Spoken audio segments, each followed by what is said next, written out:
suis Vincent Marcedon, je suis dirigeant de la société Lorima. Nous sommes basés donc sur Lorient depuis les années début 2000. L'intérêt qu'on a à travailler dans ce milieu-là avec de l'expérience et en fonction d'un cahier des charges qui est relativement compliqué pour réussir à honorer justement les mâts qui font le Vendée Globe. On a validé donc les études avec GC Design et autour de ces études, eh bien, on en a sorti un mât et ce mât a évidemment la chance de bénéficier de ce qu'on fait aujourd'hui dans tout ce réseau monocoque IMOCAS, de la dernière section de mât qui est la section la plus optimisée aujourd'hui pour ces bateaux-là et tout ce qui va avec, les coûts, les pièces développées, le tube de mât en lui-même, etc., etc.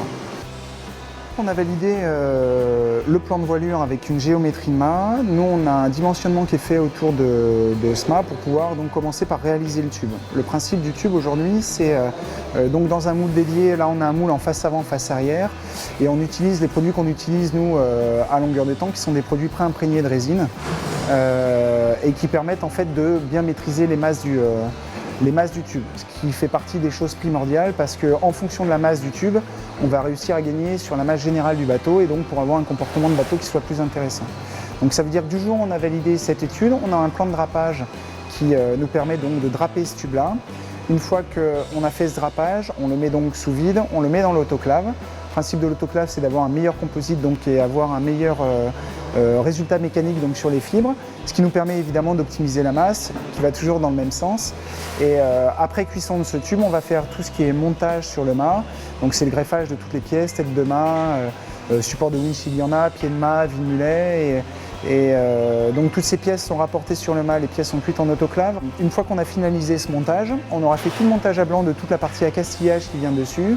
Et à la suite donc, de tout ce montage, on va en finition. La finition, c'est les enduits, les apprêts et la peinture. Une fois que le mât est peint, il revient dans l'atelier d'accastillage et là on fait le greffage de tout ce qui est rail de mât, bloqueur, réa. Et à la suite de ça, évidemment, le mât est prêt à être livré. En règle générale, sur un mât comme celui-là, on prévoit aux alentours de 5 mois. Là, il s'avère que du fait qu'on soit fournisseur officiel de Mimoca et du développement qu'on a fait en parallèle, on peut considérer que le mât a été optimisé et que le bénéfice de cette optimisation, Bertrand en a bénéficié en termes de timing. Dans ce qui est mis en place aujourd'hui, on va réussir à sortir le mât de Bertrand en 3 mois au lieu de 5. Le mât qu'il va avoir donc, bénéficie donc, de toutes ces dernières innovations, tandis que son mât, ne serait-ce que sur le calcul de structure du mât, ont bien évolué et ne serait-ce que sur la masse du tube, on va peut-être parler de 40 kg de différence. Tout ce qui nous permet d'être plus à l'aise sur la partie haute du bateau nous permet de retravailler sur la partie immergée, on va dire, du bateau. Je suis content de travailler pour l'équipe MACSF et Bertrand.